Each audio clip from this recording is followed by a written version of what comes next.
Oesophageal cancer അല്ലെങ്കിൽ അന്നനാളത്തിൻ്റെ cancer എന്നത് വളരെ റെയറായിട്ടുള്ള ഒരു ട്യൂമറുകളിലൊന്നാണ്. ഏകദേശം 1,00,000 ആൾക്കാരിൽ ഏകദേശം 7 പേർക്കാണ് ഇന്ത്യയിലെ കണക്കനുസരിച്ച് ക്യാൻസർ വരാനുള്ള സാധ്യതയും വരുന്നതും നമ്മൾ കാണുന്നത്. സ്ത്രീകളെക്കാൾ കൂടുതൽ പുരുഷന്മാരിലാണ് അന്നനാളത്തിൻ്റെ ക്യാൻസർ നമ്മൾ കണ്ടുവരുന്നത്.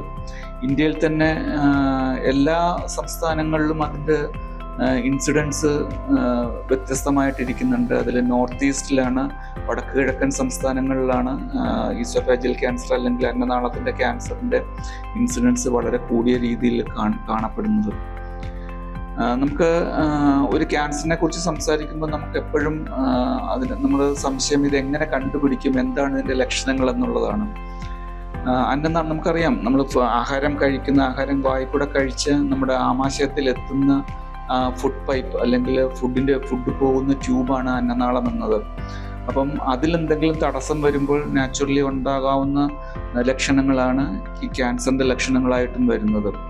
ഭക്ഷണം ഇറക്കുമ്പോഴുള്ള ബുദ്ധിമുട്ട്, ഭക്ഷണം ഇറക്കുമ്പോൾ വേദന ഉണ്ടാവുക, ഭക്ഷണം കഴിച്ചാൽ ഇറങ്ങിപ്പോവുക, അത് നെഞ്ചിൽ തടഞ്ഞിരിക്കുന്നതായിട്ട് തോന്നുക, ഇതൊക്കെ തന്നെയാണ് ഈസോഫാജിയൽ ക്യാൻസർ അല്ലെങ്കിൽ അന്നനാളത്തിൻ്റെ ക്യാൻസറിൻ്റെ ലക്ഷണങ്ങളായിട്ട് സാധാരണ കാണപ്പെടുന്നത്.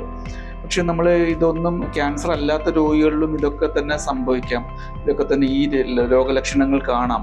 പക്ഷെ നമ്മൾ ഇങ്ങനെ രോഗലക്ഷണങ്ങൾ കാണപ്പെടുകയാണെങ്കിൽ തീർച്ചയായും അത് വേറെ ഈ അന്നനാളത്തിൻ്റെ ക്യാൻസറോ അല്ലെങ്കിൽ അതുമായി ബന്ധപ്പെട്ട അസുഖങ്ങളോ അല്ല എന്ന് ഉറപ്പുവരുത്തേണ്ടത് നമ്മളുടെ കടമയായിട്ട് നമ്മൾ കാണണം. നമ്മൾ എന്തൊക്കെ ടെസ്റ്റുകളാണ്, കാരണം ഇത് വളരെ ചെറിയൊരു അൾസറായി തുടങ്ങി വളരെ വലിയൊരു ഗ്രോത്തായി വന്ന് ആ ട്യൂബ് അടയുമ്പോഴാണ് നമുക്ക് ഈ സിംറ്റംസ് ഒക്കെ വരുന്നത്. ഭക്ഷണം പോകാനുള്ള ബുദ്ധിമുട്ടായിട്ട് നമുക്ക് തോന്നുക. അപ്പോൾ നമ്മൾ മെജോറിറ്റി ആൾക്കാരിലും, ഒരു 60% ആൾക്കാരിലും കുറച്ച് കൂടിയ അവസ്ഥയിലാണ്, കൂടിയ സ്റ്റേജിലാണ് അന്നനാളത്തിൻ്റെ ക്യാൻസർ നമ്മൾ പലപ്പോഴും ഡയഗ്നോസ് ചെയ്യുന്നത്. അത് കാരണം ഈ നമ്മൾ ഭക്ഷണം പോകാനുള്ള വഴി അടഞ്ഞു തുടങ്ങുമ്പോൾ മാത്രമേ നമ്മൾ ഇതിനെക്കുറിച്ച് അറിയുകയുള്ളൂ. നമുക്ക് എന്തൊക്കെ ടെസ്റ്റുകളാണ് ഇതിന് ചെയ്യാൻ പറ്റുക? ഇതിൽ ഏറ്റവും ഇമ്പോർട്ടൻ്റ് ആയിട്ടുള്ള ടെസ്റ്റുകൾ ഒന്ന് നമുക്ക് എൻഡോസ്കോപ്പിയാണ്.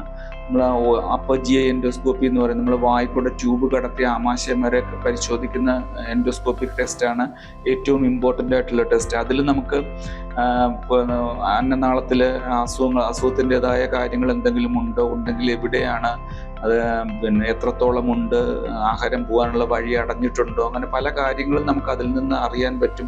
അതിനോടൊപ്പം തന്നെ നമുക്ക് അതിൽ നിന്ന് പരിശോധനയ്ക്ക്, ബയോപ്സി എന്ന് പറയും, പരിശോധനയ്ക്ക് എടുത്ത അസുഖം എന്ത് രീതിയിലുള്ള അസുഖമാണ് എന്നുള്ളത് ഉറപ്പുവരുത്താനും നമുക്ക് കഴിയുന്നതാണ്. പിന്നെ നമ്മൾ ബാക്കിയുള്ള ടെസ്റ്റുകൾ വരുന്നത് CT സ്കാനാണ്.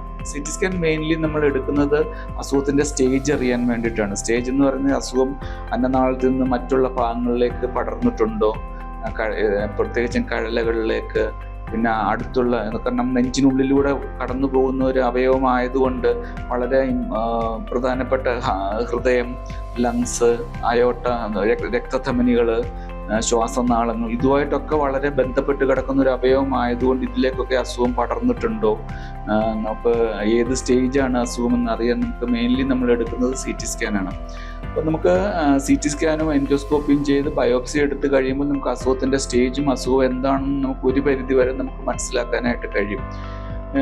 പണ്ടൊക്കെ അന്നനാളത്തിൻ്റെ ക്യാൻസർ വന്നു കഴിഞ്ഞാൽ അതിൻ്റെ ചികിത്സാ രീതികളും ചികിത്സയുടെ ഔട്ട്കമ്മും വളരെ മോശമായിരുന്നു. അസുഖം വന്നൊരാൾക്ക് നമുക്ക് രക്ഷപ്പെടുത്തി എടുക്കുക എന്ന് പറയുന്നത് വളരെ ദുർഘടമായിരുന്നു. പക്ഷെ ഇന്നത്തെ കാലത്ത് നമ്മളറിയാം, ചികിത്സാ രീതികളൊക്കെ വളരെ മാറിയിട്ടുണ്ട്. അപ്പം അതനുസരിച്ച് ഇതിൽ നമുക്ക് അന്നനാളത്തിൻ്റെ ക്യാൻസർ ആണെങ്കിലും നമുക്ക് ചികിത്സിച്ച് ഓൾമോസ്റ്റ് ഭേദപ്പെടുത്തുക എന്നുള്ള വാക്കുകൾ തന്നെ നമ്മളിപ്പോൾ ഉപയോഗിക്കുന്നുണ്ട്. ഇപ്പോഴത്തെ സ്റ്റാൻഡേർഡ് ആയിട്ടുള്ള ട്രീറ്റ്മെൻറ്റ് വെച്ചിട്ട് റേഡിയേഷനും കീമോതെറാപ്പിയും സർജറിയുമാണ് അതിൻ്റെ ട്രീറ്റ്മെൻ്റ് ആയിട്ട് നമ്മൾ വരിക. അത് നമ്മൾ റേഡിയേഷനും കീമോതെറാപ്പിയും കൂടെ കൊടുത്തിട്ട് അസുഖം ചുരുക്കിയതിന് ശേഷം പിന്നെ സർജറി ചെയ്യുക എന്നുള്ളതാണ് ഇപ്പോഴത്തെ സ്റ്റാൻഡേർഡ് ആയിട്ടുള്ള ട്രീറ്റ്മെൻറ്റ് നമ്മൾ ലോകത്തെല്ലായിടത്തും നടത്തി വരുന്നത്. അത് തന്നെയാണ് നമ്മളുടെ നാട്ടിലും നമ്മൾ ചെയ്യുന്നത്. പണ്ടൊക്കെ നമ്മൾ പിന്നെ സർജറി എന്ന് പറയുമ്പോൾ നമുക്ക് എപ്പോഴും പേടിയാണ്. പണ്ടൊക്കെ എന്ന് പറയുന്നത് നമ്മൾ നെഞ്ച് തുറന്നിട്ട് അന്നനാളം നീക്കം ചെയ്തിട്ട് ആമാശയം ഒരു ട്യൂബാക്കി നെഞ്ചിനുള്ളിലൂടെ കടത്തി കഴുത്തിൽ തുന്നുകയാണ് നമ്മൾ ചെയ്യുക. കഴുത്തിൽ അല്ലെങ്കിൽ നെഞ്ചിനുള്ളിൽ തുന്നുകയാണ് നമ്മൾ ചെയ്യുക.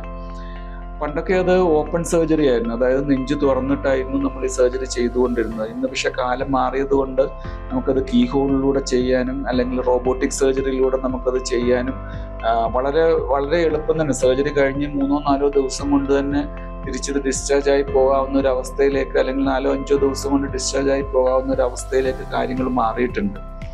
അപ്പം ചികിത്സിച്ചു കഴിഞ്ഞാൽ നമുക്ക് തുടക്കത്തിൽ നമുക്ക് അതിൻ്റെ ഏതൊരു ക്യാൻസറിനെ കുറിച്ച് സംസാരിക്കുമ്പോഴും നമ്മൾ പറയുന്നത് പോലെ ഏത് സ്റ്റേജിലാണ് ഇത് കണ്ടുപിടിക്കുക എന്നുള്ളതാണ് ഇതിൻ്റെ ഏറ്റവും ഇമ്പോർട്ടൻ്റ് ആയിട്ടുള്ള കാര്യം.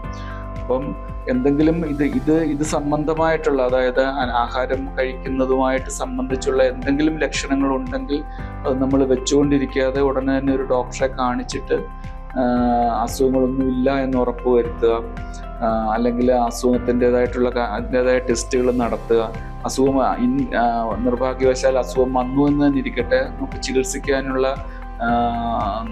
ടൂൾസ്, അതായത് കീമോതെറാപ്പി, റേഡിയോതെറാപ്പി, ഇമ്മ്യൂണോതെറാപ്പി, സർജറി, അങ്ങനെ എല്ലാ രീതികളിലും നമുക്ക് ചികിത്സിച്ച് ഭേദപ്പെടുത്താവുന്ന ഒരു അവസ്ഥയിലേക്ക് ഈസോഫേജിയൽ ക്യാൻസർ മാറിക്കഴിഞ്ഞിരിക്കുന്നു. പക്ഷെ നമ്മൾ അത് തുടക്കത്തിലെ കണ്ടുപിടിക്കുക എന്നുള്ളത് തന്നെയാണ് ഇന്നും നമുക്ക് ഏറ്റവും പ്രധാനപ്പെട്ട ചികിത്സാ സംബന്ധമായിട്ട് ഏറ്റവും പ്രധാനപ്പെട്ട കാര്യമായി നമ്മൾ കാണുന്നത്.